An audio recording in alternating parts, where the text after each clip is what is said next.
objective was the destruction of Iran's nuclear enrichment capacity and a stop to the nuclear threat posed by the world's #1 state sponsor of terror. Your bold decision to target Iran's nuclear facilities with the awesome and righteous might of the United States will change history. While President Trump was elected on a platform of putting an end to America's costly involvement of forever wars in our part of the world, he has betrayed not only Iran by abusing our commitment to diplomacy, but also deceived his own voters by submitting to the wishes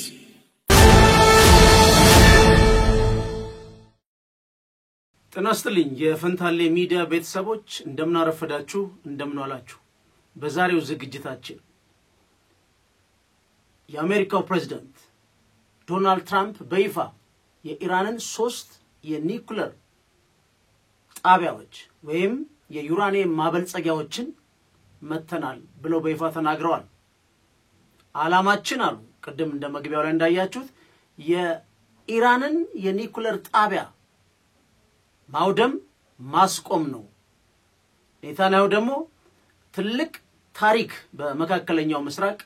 ቦልድ የሆነ የርሶ ዲሲሽን ሰርቷል ታሪክም ይመዘግባል ብለዋል የኢራኑ ውጭ ጉዳይ ሚኒስትር ደግሞ ምንድነው ያሉት ዶናልድ ትራምፕ ሲመረጡ ፎርኤቨር ዋር የሚባለውን በተለይ ከ2001 2003 ጀምሮ በ5 አመት 7 መንግስት የናደው የኒዮኮን ፖሊሲን ሙሉ ለሙሉ አስቀራለው ብለው ነበር ዶናልድ ትራምፕ ሲመረጡ ፎርኤቨር ዋር የሚለውን የአሜሪካንን የውጭ ግንኙነት ፖሊሲ የነበረውን ለህዝባቸው ቃል ገብተው ነው የተመረጡት ህዝባቸውንም ኢራንንም በተለይ የኛንም ዲፕሎማሲ ጨምሮ ክደዋል ሲሉ ከሰዋል ይሄ እንግዲህ አጠቃላይ ሚዲያው ላይ የተለቀቀው ወይም ሶስቱ መንግስታት የተናገሩት አርገን ይሄን ፍሬም አርገን እንውሰደው ግን ዶናልድ ትራምፕ እንዳሉት ሙሉ ለሙሉ ወድሟል የሚለው ደግሞ አከራካሪ ሆኖ መጥቷል ለምሳሌ እዚህ ፊት ለፊት የምታዩት በጁን 19 ፎርዶ ላይ የተወሰደ ፒክቸር ነው ወደ 16 ትልልቅ መኪኖች መግቢያው ላይ ተደርድረዋል ስለዚህ እንደ ተንታኞቹ ባለሙያዎቹ ምንድነው ያያሉ ያሉት ዶናልድ ትራምፕ ይሄን እርምጃ ከመወሰዳቸው በፊት የበለጸገውን ዩራኒየም ኢራን ወደ ሌላ ቦታ ወስደው ሊሆን ይችላል እነዚህ ትራኮች እቃ ለማውጣት ነው እዛ የተቀመጡት የሚል መጥቶ ይሄውን አንዱ አከራካሪ ነው ሌላው እዚህ ላይ ተጨማሪ የመጡት ደግሞ አሁን የበለጠ ይሄን ነገር አከራካሪ ሊያረጋው የቻለው ጉዳይ ምንድነው አንድ የኢራን የፓርላማ ተመራጭ ሆኑ ሰውዬ ማለት እሳቸው ይመስሉኛል ወጥተው የተናገሩት ምንድነው አሉት if Fordo had been destroyed ከሆነ ምናል we would have seen ያሉት ምን የቮልካኒክ ክራተርስ እነሱ ማየት ነበረብን የኤሌክትሮማግኔቲክ ዲስረፕሽን ማየት ነበረብን የኢመርጀንሲ ፍላይቶች ይታዩ ነበር ከዛ seismic የሆነ ሞኖግራፊክ ላይቲንግ አፖች ይታዩ ነበር ሌላ ምን አሉ የኢንፍራሬድ ፍሌር የኢንፍራሬዱ የሚያሳየው ይሄ ቀይ እንደ ማብረቅረቅ አይነቱ ማለት ነው እሱ ሁሉ ይታይ ነበር ማውንቴኑ ላይ ይሄ ሁሉ ምልክት የለም ሌላው ደግሞ የቀይ መስቀል እዛው የኢራን ቀይ መስቀል እዛ ቦታ ሄደን የጠፋ ነፍስ የወደመ ብንፈልግ ያገኘነው የለም ስለዚህ ከላይ ያለው ፓርቱ ተመቶ ነው እንደሚባለውም ከሆነ ይሄ ራሱ አሁን የተጫነው 57 መሳሪያው ራሱ የተጫነው መሳሪያ እስከ 60 ሜትር የሚዘልቅ ነው የፎርዶ ግን 90 ሜትር ወደ ውስጥ ጥልቀት አለው ነው የሚባለው ስለዚህ ተመቷል አልተመታም የሚለው አከራካሪነቱ እንደቀጠለ ነው ዶናልድ ትራምፕ በተገኘ መልኩ መተናል ብለዋል ዋና ቁም ነገር ግን ይሄ ራሱ የተጠቀሙበት መሳሪያ እዚህ ፊት ለፊት የምታዩት በጣም ኤክስፔንሲቭ የሆነ ነው አንዱ ፕሌን 2.1 ቢሊዮን የአሜሪካ ዶላር ነው የሚያወጣው በሚንቀሳቀስ ጊዜም 2 አሉ ለምሳሌ ኬሲ የሚባሉ እዚህ ጋር ብናቸውን ኬሲ የሚባሉ አሉ ሁለት ምንድናቸው እነሱ አየር ለአየር ምን የሚሞሉ ነው ነዳጅ የሚሞሉለት ናቸው እነሱ ስለዚህ ይሄ ራሱ ማቴሪያሉ ራሱ ማለት ማቴሪያሉ እዚህ ላይ ጥቅም ላይ ዋሉት ዶናልድ ትራምፕ እጅግ ግዙፍ እጅግ አደገኛ መሆኑን ከዚህ ማወቅ ይቻላል አሁን እዚህ ፊት ለፊቴ ላይ የምታዩት ይሄ ጦር አውሮፕላን እንደዚህ ወፍ የሚመስለው አሁን ያያችሁት ያላችሁት አንዱ 2.1 ቢሊዮን የአሜሪካ ዶላር ነው ይሄ ነው በጣም ኤክስፔንሲቭ ነው በአሜሪካ የሚሊተሪ ታሪክ ትልቁና ውዱ ነው በጦር አውሮፕላን ማለት ሰሞኑ ያስመረቁት አንድ መርከብ አለ የሆነ 6 ወር 7 ወር 11 ቢሊዮን የአሜሪካ ዶላር ያወጣ ማለት እስከ 70 አውሮፕላን መሸከም የሚችል ማለት ስለዚህ አሁን እሱ ሲንቀሳቀስ ኬሲ የሚባላል 135 እና ኬሲ 46 የሚባሉ በአየር ላይ ነዳጅ የሚሞሉለታል በእነዚህ ተጠቅመው ነው ፋሲሊቲውን መተናል ያሉት እዚህ ጋር እንደምትመለከቱት አሁን እዚህ ጋር የምታዩቸው ፒክቸሮች ዶናልድ ትራምፕ ምን ያያረጉ ነው አሁን እዚህ ጋር የምትመለከቷቸው ፒክቸሮች ሲቹዌሽን ሩም የሚባለው ውስጥ ዶናልድ ትራምፕ ተቀምጠው ነው ከጎን የምታዩት ኦሳማ ቢንላደን ነው ኦባማ ሲመቱ ነው ከዛ ደግሞ ከጎን የምታዩት በ1961 ነው በነገራችን ላይ በጆን ኤፍ ኬኔዲ ኩባን ለመምታት የኩባ ሚሳይል ክራይሲስ የሚባለው ይታወቃል በዛ ጊዜ ነው ሲቹዌሽን ሩም የተሰራው እዚህም ላይ የምታዩቸው ሌላው አሜሪካዊ ፕሬዝዳንት ሰብስበዋቸው ነው ማለት ሶስቱ እንግዲህ እንዴ ዝም ብሎ ባክግራውንድ ለመስጠት ያህል ነው ማለት ስለዚህ ይሄ ጦርነት አሁን ወዴት ሊያመራ ይችላል ምን አይነት ጉዳዮች አሉ ምን እየተባለ ነው የሚለውን እናየዋለን እኛ አሁን ይሄን ፍሬም ያደረግንበት ዶናልድ ትራምፕ የወሰዱት እርምጃ አስደንጋጭ ነው ወይ ከአሜሪካ የሚሊተሪ ተቋም በተለየ መልኩ ነው ወይ ለሚለው ሁለት ነገር እናያለን አንደኛ የፖል ወልፍ ዊትስ የሚባለው ዶክትሪን አለ ይሄ ሰውዬ ማለት በጣም የታወቀ ኒዮኮን ነው ስለሱ ነግራችኋለሁ የሱ ዶክትሪን የሚባለው ምንድነው እንደው ምንድነው የሚባለው የአሜሪካ ዲፌንስ ፕላኒንግ ጋይዳንስ ነው ይባላል ምንድነው ፍሬ ነገር ያዘው ዛሬ ምናየው እሱ ነው ምን አይነት ፍሬ ነገር ነው ያዘው ዶናልድ ትራምፕስ በዚህ ዶክትሪን ምን አይነት እርምጃ ሊወስዱ ይችላሉ የሚሉትን አብረን እናያለን ምክንያቱም ከሶቪየት ህብረት ታላቁ ሶቪየት ህብረት መፍረስ በኋላ የወጣ ነው በ1992 ማለት ነው ከፍተኛ ኢራቅ ላይ ጦርነት እንዲደረግ ከሚቀሰቅሱ የነበረው እሱ ነው በኋላ ግን እጄ የለበትም ያለው ነው ፖል ማለት ነው ስለዚህ እዚህ ላይ አንድናይና ሌላ ኢራን ምን አማራጭ አላት ከዚህ በኋላ ሊቢያ ነው የምትሆነው ወይስ ሰሜን ኮሪያ ነው የምትሆነው የሚለውንም አብረን ያለን ማለት ቻናላችን ላይክ ሰብስክራይብ ማድረጋችሁን አዘንጉ አብረን ነው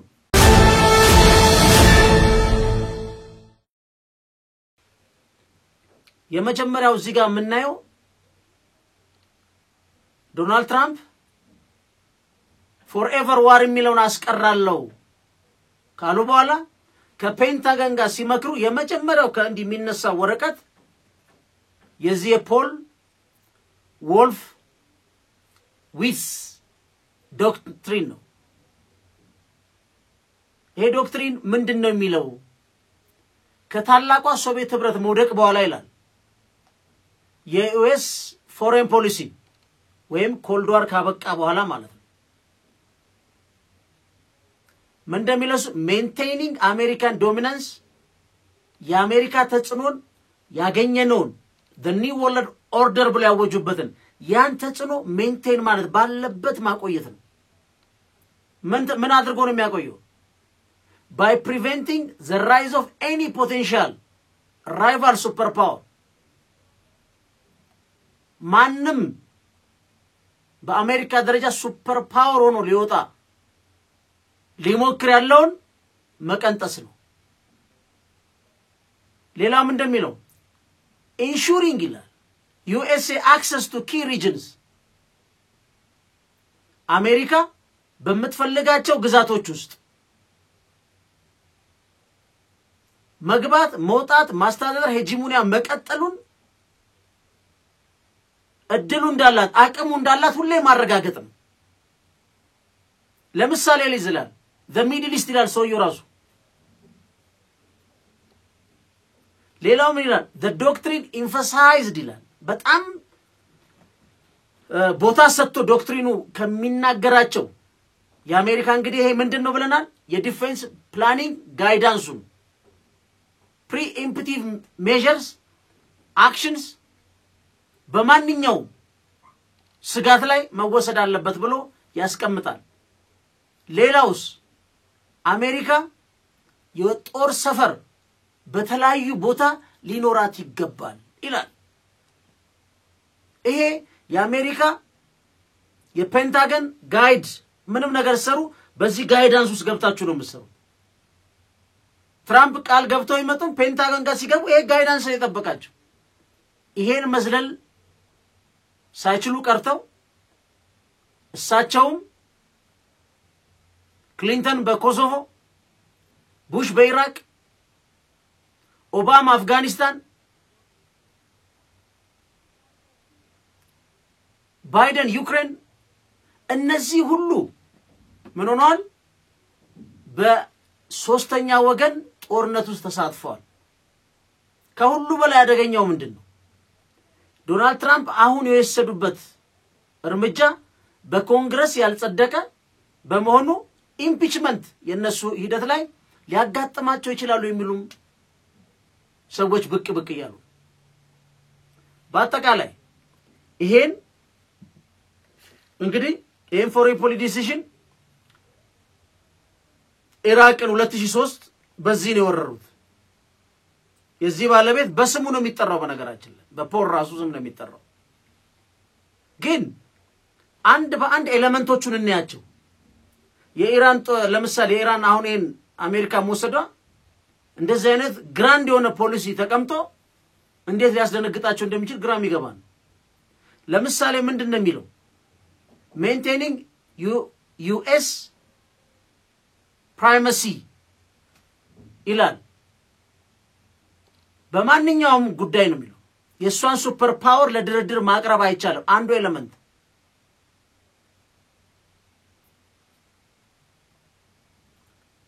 ይሄ ተቀናቃይ ነኝ ምናምን ፊቷ የሚቆመውን መደፍጠጥ ማለት ሁለተኛ preventing hegemony ምንድነው የሚለው focusing on preventing any single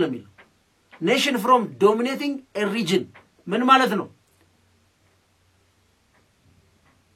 በፓሲፊክም በሉት በአትላንቲክ በሉት በሚድል ኢስት በሉት በየትኛውም ቦታ ማንንም አካል ተጽዕኖ ያለው አገር ሊፈጠር አይገባም በአውሮፓ በኤዥያ በሚድል ኢስት even the former Soviet Union ይላል በታላቋ ሶቪየት ህብረት በነበሩ ግዛቶች ውስጥ ሪጂናል የሆነ ተጽዕኖ ፈጣሪ ፈጽሞ አይፈቀድም በአሜሪካን ፖሊሲ ይቀጥልና ይላል ሪጂናል ዶሚናንስ ይላል ምንድነው የሚለው maintaining a strong US military presence ይላል in a key region ከፍተኛ ወታደራዊ ኃይል ማስፈር በነገራችን ላይ እስከ 100 ሊሆን ይችላል በአለም ላይ የአሜሪካ ጦር ሰፈር በአለም ላይ ያለው ይሄን ማቋቋም ግድ ነው ይላል ምሳሌ የሚሰጣው ፓርቲኩላርሊ the middle east ይላል አሁን ስለምናወራበት ለምን to secure access to resources like oil and protect US and western interests መካከለኛው ምስራቅ ውስጥ በቀደም እንዳለው almost 57% በእስልምና ተከታይ ሀገሮች ነው ነዳጅ ያለው አብዛኛው እዚህ ሚድል ኢስት ውስጥ አለ ይሄን የግድ ሪጂናል ተጽዕኖ መፍጠር ወታደራዊ ለምሳሌ ካታር ላይ እስከ አሁን በአጠቃላይ ካታር ላይ ነው ትልቁ የኔቪ ጣቢያ አላቸው በ10,000 በላይ ወታደሮች አሏቸው በተለያየም ቦታ እንግዲህ እሱ ወታደር አላቸው ይሄ ፖሊሲ ነው እንግዲህ አንዳንዱ ለምን ያስፈልጋል ሌላው ምንድነው ይሄ ነው ቁልፉ አንዱ የዚህ ጋይዳንሱ ምን እንደሚለው preemptive action ምንድነው እዚህ ላይ የሚለው suggesting ይላል the possibility of preemptive military action against any potential threat ነው መወሰድ እንዳለበት ግን ይላል በኋላ even before ይላል those threats materialize አደጋዎቹ materialize ወይ በተጨባጭ ከይፈጠሩ መጠበቅ አያስፈልግም ይሄ የዚህ የፖሊሲ ውጤት ነው እሷስ ኢራን ኒኩለር ቦምብ ስትሰራ ማየት አንችልም በ2015 ፕሬዝዳንት ኦባማ ቻይና ሩሲያ ብሪቴን እንግሊዝ የሴኩሪቲ ካውንስል ፕላስ ጀርመን ባለችበት ላይ 3.6 እና 300 ኪሎግራም ስቶክ ፓይል ማበልጸግ ትችላለች ብሎ የተስማሙትን ትራምፕ ቀደው ነው የጣሉት መጨረሻ ላይ በቀደም እንዳሳየዋችሁ ጭራሽ በፍጹም አንፈቅድም 1% ኢራን ምን አለች ታዳ ወሪዝ ዲሉ ምንድነው 60 ቀን ሰጥቻለሁ አሉ በ61ኛው ቀን ማታ ላይ አካባቢ ዓለም አቀፉ የአቶሚክ ኢነርጂ ኢራን ከ60 በመቶ በላይ በለጸገ 400 ምናምን ኪሎግራም የሚሆን ዩራኒየም አላት ይሄን ወደ 90 ካደረስነው ብልጽግናው ማለት ነው ለ42 ስታካፍሉት 400 ለ42 ኪሎግራም እና 90% የበለጸገ ዩራኒየም ነው አንድ ኒኩለር ቦምብ የሚባለው ይሄ በአቶሚክ ኢነርጂ ማለት ነው 400 ለ42 ታካፍሉት ቢያንስ 89 ቦምብ የመስራት አቅም ላይ ልደርስ ትችላለች ብሎ ሪማርክ ጽፏል ያ ሪማርክ ተጽፏል ተብሎ እንደተሰማ ከአንድ ሰዓት በኋላ እስራኤል ኢራንን አጠቃች ያ እንዴት እስራኤል ራሱ መረጃው እንዳገኘችው ፐብሊክሊ በጣም ሴኩርድ የሆነ ነው ግን ድራፍት ነው የተባለው ኦፊሻሊ ነው ፈልጌው አላየሁትም እስካሁን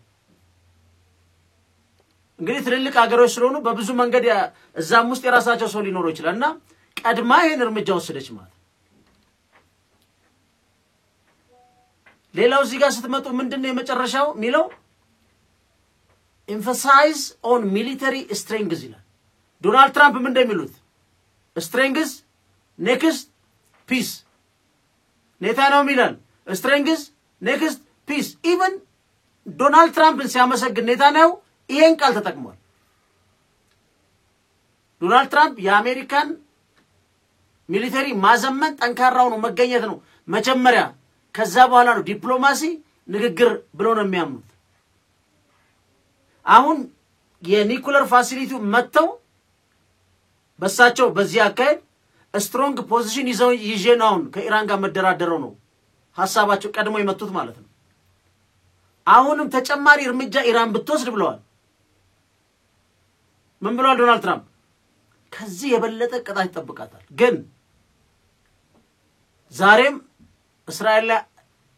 አዝምበዋለች ምናሉ መጀመሪያ እስራኤልን ከቀጣን በኋላ አሜሪካ ላይ ግን እርምጃ መውሰዳቸው ፈጽሞ የማይቀር ነው ብለዋል ስለዚህ አንዱ ትልቁ ጉዳይ ዶናልድ ትራምፕ የፔንታገኖችን ምክር ሲጠይቁ በዚህ በፖል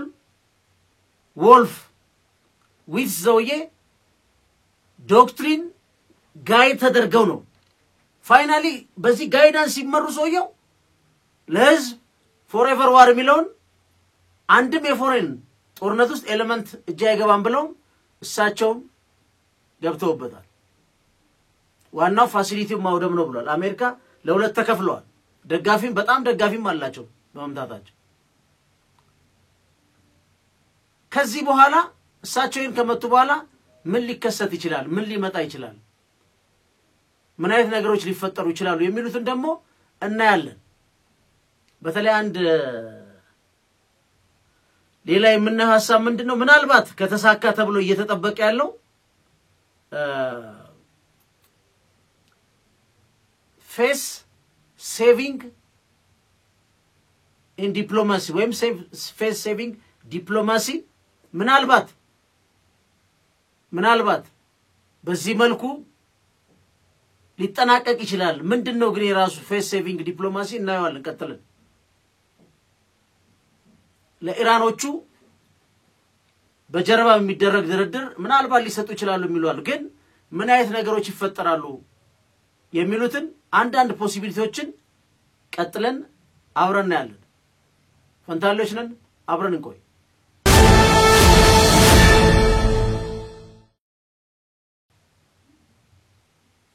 እሺ በአብዛኛው ከተባሉት መካከል ምንድነው አሁን አሜሪካ በወሰደችው እርምጃ ለውጭ ግንኙነቷ ፖሊሲ ዋንኛውን ምናልባትም አደገኛውን ኃይል አስወግዳለች እና በጣም ጠቃሚ እርምጃ ነው ተብሎ ነው አንዱ እየታሰበ ያለው የዚህ የእርምጃ ውጤት ማለት ነው ቡሽም ሲያስጠነቅቁ ነበር ኦባማ ሲያስጠነቅቅ ነበር ዋይዝሊ በኋላ በዲፕሎማሲ ሄደዋል ስለዚህ በዚህ መልኩ በርግጥ ትሬት ስጋትን ፋሲሊቲውን ብቻ መምታት ማስወገድ ይቻላል ወይ የሚለው ሌላ ጥያቄ ነው ምክንያቱም አልቃይዳ እንዴት እንደተወለደ ይታወቃል አይኤስአይኤስ እንዴት እንደተወለደ ይታወቃል በእያንዳንዱ አሜሪካ የሁማኒቴሪያን ኦፕሬሽን ብላ ሊቢያ ላይ ኢራቅ ሊባኖን ኢራን ሶሪያ እነዚህ ሀገሮች ላይ የሁማኒቴሪያን ኦፕሬሽን ተብሎ አደገኛ ኃይል ሊወጣው እጅግ ዘግናኝ የኢራቁ አሁን ባስፓርቲ መጣው ሻቶችን ኢምፓወር አድርገው ሲኒዎቹን ተገፉ ተብሎ ከሱኒው ከዛ ከዓለም አቀፍ ጂሃዲስት ሙቭመንት ጋር የተቀላቀለው ኃይል እጅግ አደገኛው የኛንም ወገኖች በሊቢያ በረሃ ላይ እንዴት እንዳረዷቸው አይታችኋል አልቃይዳ ለሰፕተምበር 9/11 ጥቃት እንዴት አፍጋን ውስጥ እንደተወለደ ይታወቃል መጨረሻ ላይም ያው ለነሱ ተሰጥቶ ነው የወጣው ስለዚህ እያንዳንዱ ዋር ይሄን ይወልዳ ሁለተኛ ይፈሩት ምንድነው አሜሪካ ከዚህ በኋላ ተገቢ ሆነ ወይ ኢራን ልትወስዶ ለምትችለው የተዘጋጀችበት ፕላን አለ ወይ ብሎ የሚጠይቁአሉ በዚህ ብቻ በመምታት ብቻ ሊጠናቀቅ አይችልም ብሎ ይፈሩት በ2020 የምታስተውስ ነው ቋሲም ስሎማኒን ራሳቸው ትራምፕ ነው አዙ ያስገደሉት ከዛ በኋላ የመጡ ብዙ ለውጦች አሉ እንደዚህ አይነት ነገሮች አሉ እሱ ብቻ አይደለም ሪቢልድ ብታረገውስ ብትገነባው አብዛኞቹ ደግመን መታለን ነው የሚሉት ሌሎቹ ደግሞ ምን እንደሚሉት ይሄ ሊሆንም ማይችል ዕውቀትን መግደል ዕውቀት አይገደልም ብሎ የሚከራከረው ኦሬዲ ኖሌጅ አለ ኢራን ውስጥ ሰዎችን ግለሰቦችን በመጨረስ የተማሩትን ወይ ቦምብ በመጣል ኢራን የደረሰችበትን ዕውቀት ማስጣል አይቻልም ኖሌጁን ማጥፋት አይቻልም ስለዚህ ሙሉ ለሙሉ ሰጣ እንደ ሊቢያ እንደ ጋዳፊ መጨረሻ ላይ ግማሹ ሚለው መልሶ መገደል ወይም እንደ ሰሜን ኮሪያ at any cost ወይ እንደ ፓኪስታን at any cost የማምረት አቅማቸውና አላህቸው ኮሚትመንታቸው ሊጨምር ይችላል የዚህን ስጋት ማስቀረት ደግሞ ብሎ የሚከራከሩት ምንድነው ሙሉ ለሙሉ ጦርነት ከፍቶ ያለውን ስርዓት ማፍረስ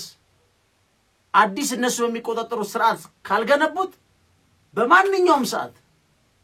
ኢራኖች ኦሬዲ ኖሌጁ ስላላቸው ለፋሲሊቲ የሚያስፈልገው ነገር ስለሚያውቁትን በማንኛውም ጊዜ ሊሰሩት ይችላሉ ሌላው እዚህ ላይ ምንድነው ሁለት አማራጭ ደግሞ የሚሰጡ አሉ ሁለት አማራጭ የሚሰጡ ደግሞ አሉ ምንድነው አንደኛው አሁን ያልኳችሁ ፌስ ሴቪንግ ዲፕሎማሲ ሊጠቀሙ ይችላሉ በነገራችን ላይ በጣም የሚገርም ነው ለምን ኢራኖች በመካከለኛው ምስራቅ ያላቸው ለራሳቸው የሚሰጡት ቦታ አሜሪካ አሁን ይሄን አርጋያለው ብላለች አሁን ኳታርም እና ኦማን ተጨማሪ ስካሌሽን እንዳይመጣ በተባበሩት መንግስታት ከፍተኛ ግፊት እየተደረገ ነው ስለዚህ ይሄ እንዴት ሊጠናቀቅ ይችላል ብለው አንዱ ከሚያስቀምጡት ፖሲቢሊቲ ምንድነው ሁለት ነው አንድ ፌስ ሴቪንግ እሱን ከመንገረቤት ሁለተኛው ግን ምንድነው ኢራን በመተታወቅበት ጠንካራ አካሄድ ተጨማሪ ተከትላ ካልሄደች በዛው ፔስ ካልሄደች የሷ ወዳጆች ደጋፊ የነበሩት ሊሸሽዋት ይችላሉ ፕላስ ኢራን በሚድል ኢስት የኢምፔሪያል ኃይሉን በሉት የቅኝ ግዛት በሉት ኃይል ሪጂናል የሬዚስተንስ ምልክት ነች ስለዚህ ያን ፖዚሽኗን ማጣት በርካታ ለሷ ፕሮክሲ ዋር መታካይደባቸው እንደነ ስሊፐሪ ሴል ምትፈጽመው በተለያዩ ሀገሮች ላይ ያን ሁሉ ታጣለች እሱ ብቻ ሳይሆን የነ ቻይናን የነ ሩሲያን ባክ የሚያረጓት ሙሉ ለሙሉ ሊሸሹ ይችላሉ ሰሚት አድርጋ ተንበርክካ ማለት ነው ይሄን ከሄደችና ስርዓቱ ከዛ በኋላ ምን እንደሚገጥመው እንኳን ማወቅ አይቻልም ካለ ደጋፊ ይቀርና ሙሉ ለሙሉ ሊመቱት ይችላሉ ነው ሌላው አማራጭ ያለው ደግሞ አሁን ያልኳችሁ ፌስ ሴቪንግ እሱ ምን ማለት ነው ሪሊ ይሄንስ ዶናልድ ትራምፕ ይሰጣሉ ወይ የሚለው ሱራሱ አሁን በጣም አጨቃጫቂ ነው እዚህ ላይ ብንመጣ አሁን በዚህ መልኩ በዚህ በተዋረዱበት መልኩ ክብራችን ተነክቷል ባሉት ሁኔታ የነበራቸው ሞገስ በአደባባይ በሚድል ኢስት በሉት በአለም ላይ በተለይ የመጀመሪያ አክሽን ያን ሁሉ ወታደር ጀነራል የኒኩለር ባለሙያ ባጡበት ሁኔታ አሁን ተመተው ማለት ነው ሙሉ ለሙሉ የሚቀጥለው ጦር እነት ሊያጠናቅቁት ይችላል ወይ የሚላል ስለዚህ ምንድነው የሚደረገው አሜሪካና እሷን በጀርባ ማነጋገር ይሄ ባለም አቀፍ የድርድር ኢንተርናሽናል ሪሌሽን ኔጎሺዬሽን ላይ በደንብ የታወቀ ነው ፐርሰፕሽን ማተርስ ጦርነቱ የቆመበት የፐርሰፕሽኑ መንገድ ማተር ያደርጋል ስለዚህ ምንድነው ራሱ እዚህ ላይ ሌላው አንዱ ኮንሰፕት ፌስ ዲፕሎማሲ ምንድነው እንግዲህ ይሄ በብዙዎቹ ዛግ አንደኛው በዲፕሎማሲ የአንድ ሀገር ፌስ የሚባለው ምንድነው አንደኛ ክብር የፕሬስቲጅ አለ ሬፑቴሽን በአለም ላይ የምትታወቅበት እሷን የሚገልጽባት ማንነቷ አለ በአለም አቀፊት ኢራን ሲባል ምን እንደሚመጣው አሜሪካ ሲባል ይመጣው ያ ነው ፌሱ ያ ፌስ ማዳን ምንድነው ሴቭ የሚደረገው እሱ ነው ሁለተኛው ሉዚንግ ፌስ የሚባለውስ ምንድነው አንዱ ያላትን ብሔራዊ ተጽዕኖን የመቀነስ ጉዳይ ያመጣል የመታመን ጠንካራ ኃይልና ጠንካራ ወዳጆች ተብሎ በሌሎች ኃይሎች የመወሰድ እንደገና የመደራደር አቅምና ጥንካሬ ምን ይባላል እሱ ሉዝ የሚያደርጉት ፌስ ነው ስለዚህ ፌስ ኢን ዲፕሎማሲ ሴቭ እናድርግ ሲባል ሴቪንግ ፌስ ምን ማለት ነው ምንድነው involves ይላል action taken to prevent a nation from losing face ቅድም ካልኳችሁ ሉዝ የሚያደርጉት ከሚያጡት ገጽታ አንድ which can be crucial for maintaining relationship and resolving conflict ያሉትን ግጭቶች ለመነጋገርም ለመፍታትም አሁን ለምሳሌ አያቶላው እንዲናቸው ተብሎ በነበረባቸው ባላቸው ክብር ማናገርና ሂሚሌት አርጎ አዋርዶ ጥሎ የሚሄዱበት መንገድ ይለያያል ስለዚህ ይሄ ምንድነው በጀርባ ድርድር ይደረግና አሜሪካም ታይ ኢራንም ታይ ስለዚህ ሁለቱ ተደራደሩ ነው የሚባለው ያሸናፊና የተሸናፊ ትርክታ ያወጣም ከዛው ስለዚህ አሁን ሴቪንግ ፌሱን አይተናል ሉዚንግሩም አይተናል ስለዚህ የፌስ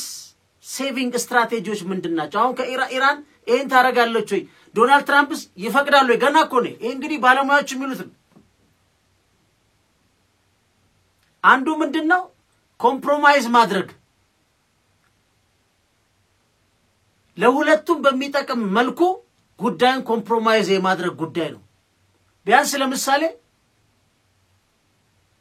ወደ 2015 መልሶ ኮምፕሮማይዝ ትራምፕም ኮምፕሮማይዝ ቢያደርግ ወደ 2015 መመለስ እሱ እንዳታበለጽቅ ኢራን ወደዚያ ትመጣለች ዶናልድ ትራምፕ ወደ 2015 ስምምነቱ ሊመጣ ይችላል አጠቃላይ ሪጅኑ ከሚበተን ማለት ምክንያቱም ለሁለቱም ፓርቲዎች ምንድነው to avoid what በጣም ቆም admitting defeat or being seen as a weak በአደባባይ ላይ ደካማ ሆኖ መታየት በሌላ ሰው ተሸንፎ ያ ፌስ ቅድም ያለው ነው ከዛ ሌላ ምንድነው ዲፊትን መቀበል ተሸንፍ ያለው ብሎ መቀበል በጣም አደገኛ ስለዚህ ይሄኛው ሁለቱም እንዳይወስዱት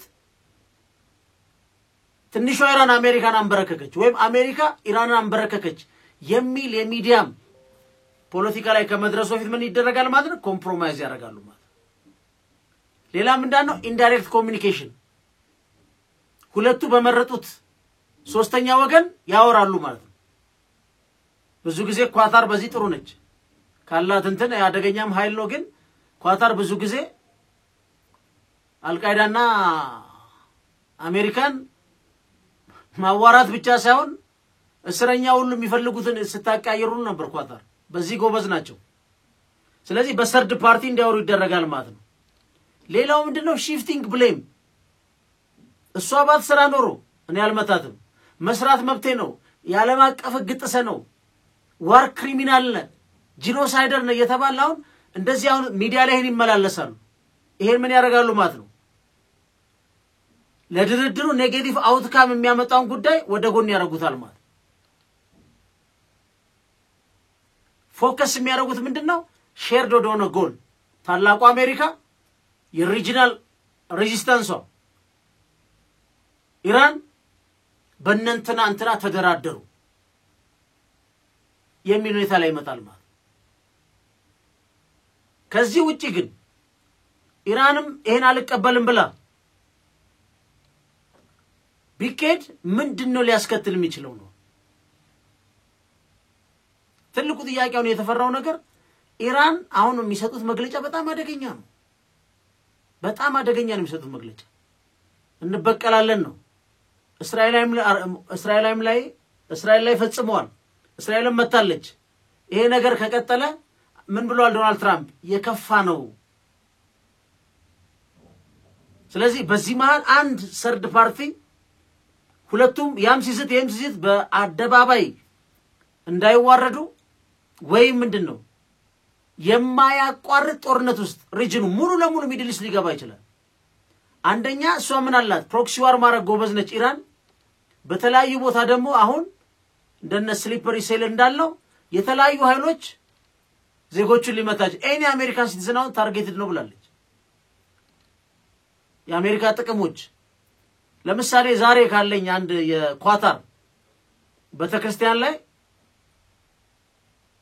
የአሜሪካ ወታደሮችም እዛ ሚኖሩ አሜሪካኖችም እዛ አብሮ ሚኖሩ የተለያዩ ማገር ጸሎት ነበርና በጣም አስፈሪ ጊዜ ነው ያለነው ምን እንደሚፈጠር ነገ እንኳን አናቅም ሁላችንም በርተተን እንጸልይ ሲባል ነበር በተክርስቲያን ኳታር ነው ማለት ዛሬ ያገኘሁት መረጃ የኳታሩ ደግሞ ኮሚኒኬሽኑ ሚኒስትሩ እዚህ እንዳለው እንደለገሰት ሁሉ አይነት ማለት ነው ፖዚሽኑ ሁላችሁም በቤታችሁ የሻማ ማብራት ስነ ስርዓት አካሄዱ ጸልዩ ብለዋል ለምን ኢራን ዝታለች ትልቁ የአሜሪካ ነገራችሁ የናቫል ቤዝ ያለው ካታር ላይ ነው ከ10,000 በላይ ሰራዊቶች አሉ ኢራንን አቋርጦ ሄደው ይሄ የምታዩት ዳንሰኛ ሃይፐርሶኒክ ሚሳይል በየአሜሪካ ጥቅም ላይ ልተኩስ ትችላለች ተብሎ ይተሰክቷል በዚህ ደረጃም ስጋት አለ ከ20 እስከ 25 የዓለም ንግድ የሚሳለጥበትንም የሆርዙም እንትኑ የገልፉን ልትዘጋው ትችላለች ተብሎ ስጋት አለ ፈጣንና አጥቂ ጀልባዎችም አሏት የባህር የአሜሪካ ናቫል ቤዞች ላይ ከዛም ይወነጨፉ ልታረክ ትችላለች ተብሎ ይሰጋል በርግጥ ከአሜሪካ ጋር ተመጣጣኝ የሆነ ኃይል ያላት ሀገር አይደለች ከባድ የሆነ ፕሮክሲ ዋር ኢቭን እስከ ሽብር የሚደርስ የምታቀጣጥለች ኳታር ማለት እንተነ ኢራን ማለት ግን ዶናልድ ትራምፕ አንድም በሶስተኛው ወገን ጦርነት አንድም አሜሪካዊ የሚሞትበት አይደለም አንድም ብር ዩክሬን አንዱ የከለከሉት ለዛ ነው ይሄ ማይረባ ይሄ ሞኝ ፕሬዝዳንት ይያሉ ባይደንን ደጋግሞ የሚዘልፉት ለዛ ነው በአደባባይ 300 ቢሊዮን ዶላር እዳለብ ዘለንስኪ ክፈል ካለዛ አገር ውስጥ ያለውን ሬር አርዝ ሜታሎችን ወስዳለሁ ብሎታል ተፈራርሟል እሱንም አሳያቸዋለሁ የጂኦፖለቲካልና የኢኮኖሚክ ኢምፓክት ሩሲያ ላይ እሱም ራሱ አንድ በጣም አደገኛ ስምምነት ነው በነገራችን ላይ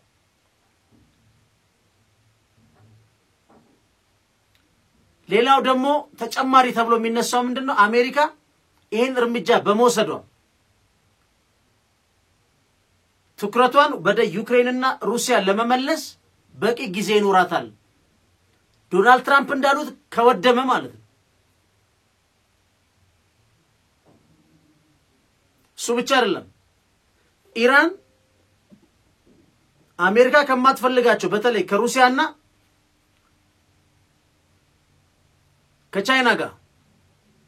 ከቻይና ጋር በ21 ነው መሰለኝ ስትራቴጂክ ፓርትነርሺፕ ተፈራርማለች 90% የኢራን ነዳጅ ምትገዛው ማነች ቻይና ነች ይሄ ጦርነት በግልጽ የቻይና ኢኮኖሚ ላይ ይደርሳል ቀደም ምን ብለናል በየትኛውም ሪጅን ውስጥ ተጽዕኖ መፍጠር የሚችል ኃይል ልናይ አይገባም ብለዋል ቻይና አንዱ ኢራንና ሳውዲ አረቢያን ያስተረቀችበት መንገድ በኒዮኮን ኤክስፐርቶች የአሜሪካና የእስራኤል የውጭ ግንኙነት ድክመት ተደርጎ ነው የተወሰደው ፒስፉሊ ኮኤግዚስት የሚያደርጉትን በቻይና በመደረጉ የአሜሪካና የእስራኤል በመካከለኛው ምስራቅ የውጭ ግንኙነት ፖሊሲ ውድቀት ተደርጎ ነው የተወሰደው በጣም ገራሚ እኮ እስራኤል ውስጥ ከፍተኛ መከራከሪያ ነበር በየትኛውም ፒስፉል ኮኤግዚስት አድርጋ እንደውም ኔታንያሁ ላይ አንዳንዶቹ ይሄ ኢራኖፎቢያ ምናምን ይተው የኢራን ፎቢያ ያለበት ነው ፓወርም ሆና ፒስፉሊም ኮኤግዚስት አድርጋ በተለይ እስራኤል ባላት ተጽዕኖ መካከለኛው ምስራቅ ውስጥ ኢራንን ማየት አይፈልግም ኔታንያሁ ሳውዲ አረቢያንም በእስራኤል ጥቅምና በአሜሪካ ጥቅም ውስጥ ሟላ ለሟላ ማረጋገጥ እንጂ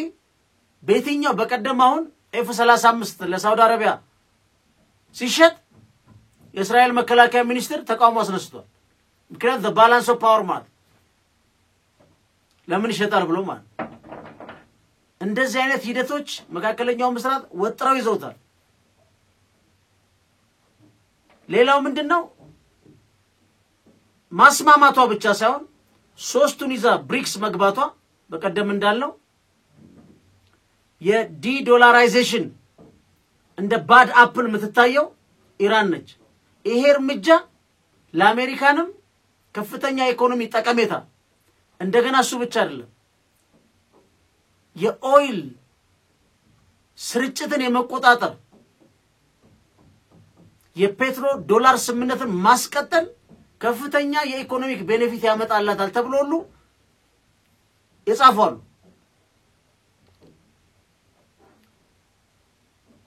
ከባዱ ግን የተፈራው በየትኛው በሰባቱም ኢራንን ማን ኦልሞስት እየጨረሷት ነው እርምጃ ላይ አደገኛ ኃይሎች ተወልደዋል አሁን ሲሪያ ውስጥ የሰው ከመጣ በኋላ በትንንሽ ስሞል ማይኖሪቲስ በከፍተኛ ሁኔታ ተገለዋል ተገፋው ያለው የአልዋይት ሴክት አሁን ልክ ሳዳምን መተው ሻአቶችን አንግሰው ሱኒ ተገፍቶ ምን ፈጥሯል አይኤስአይኤስ ፈጥሯል ሲሪያ ውስጥ የመጣው አሁን ይሄ የሱኒ የጂሃዲስት ሙቭመንት የአልቃይዳ የአይኤስአይኤስ መሪ የነበረው ልጅ የሱ መንግስት ደግሞ ማይኖሪቲ ያለ የመጣን አልዋይቶችንም የመጣ ነው የነ በሽር አልአሳድ እነሱ ወደ ምን ሊቀየሩ እንደሚችሉ ማንም ማያውቅ አልባግዳዲን ኢራቅ ውስጥ ማን ይፈጠራል ብሎ ገምቶ ያውቃል እንደዛ አራጅ በሐላል በአደባባይ የሚያርዱ ማለት ነው አንዱም ችግሩ ደግሞ በአውሮፓም በአሜሪካ ያለው ኢስላሞፎቢያ በዛ ማርጂናላይዝ ተደረገናል የሚሉ ባለፈው አሁን የኢራቅ ላይ ናፍጋን ላይ በተለይ አልቃይዳ ላይ እንትና አይሲስ ላይ አብዛኞቹ ዌስት የምዕራቡ አክሰንት ያላቸው ልጆች ሁሉ ተይዘዋል እንደነዚህ አይነት አካሄዶችም የኢስላሞፎቢያን አጠቃላይ ያለ አመለካከትም ሊፈጥር ይችላል ምክንያቱም እስካሁን 7 ሀገር ላይ የተካሄደው በ5 አመት ትልልቅ አደገኛ ኃይሎች ወልደዋል የኢራኑስ ምን ይወልዳሉ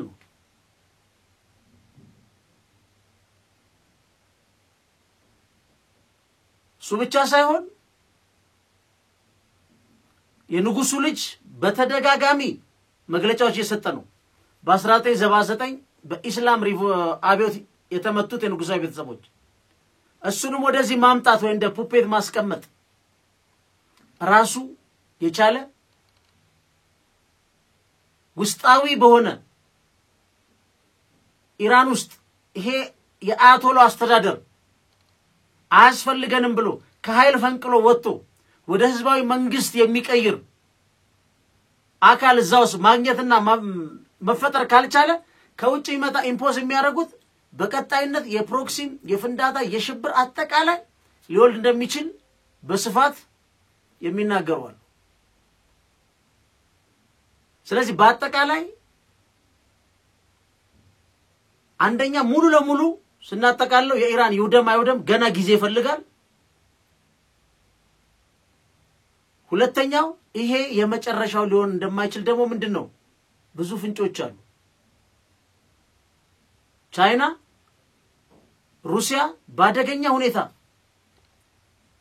ነው የተቃወሙት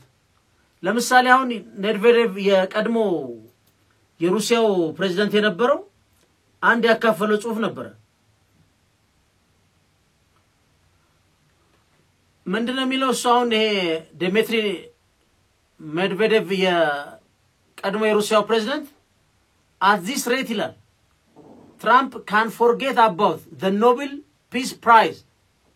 ሚሸልመኝ የለም ብሎ ዶናልድ ትራምፕ ትሩዝ በሚል የራሱ ሶሻል ሚዲያ ላይ ጽፎ ነበር እሳቸው not even ይላል with how rigged it has become what a way to kick things off Mr. President congratulations ብሏቸው ስለዚህ በጣም ሌላ የሚገርመው ደግሞ የኔታንያሁ ልጅ ማለት ነው የኔታንያሁ ልጅ ራሱ የጻፈው ነገር አሁን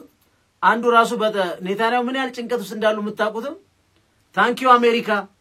thank you President Trump the greatest US president in modern history ማን ያለው የኔታንያሁ ልጅ ነው ያርኔታንያሁ ምን ያህል አባቱ ጭንቀት ላይ እንደነበረ ከዚህ መረዳት እንችላለን ከዚህ ጦርነት በጣም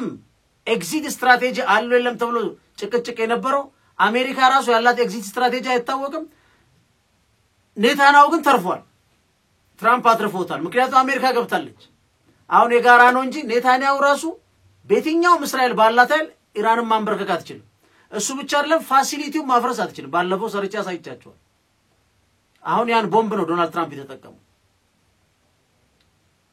ስለዚህ በዚህ ደረጃ ያሉትን ነገሮች እድገታቸውን እየተጠበቅን እናካፍላችኋለን የዛሬ ዝግጅታችን ይሄን ይመስላል ፈንታሎች ነበር መልካም ቀን መልካም እሁድ እንላለን ቻው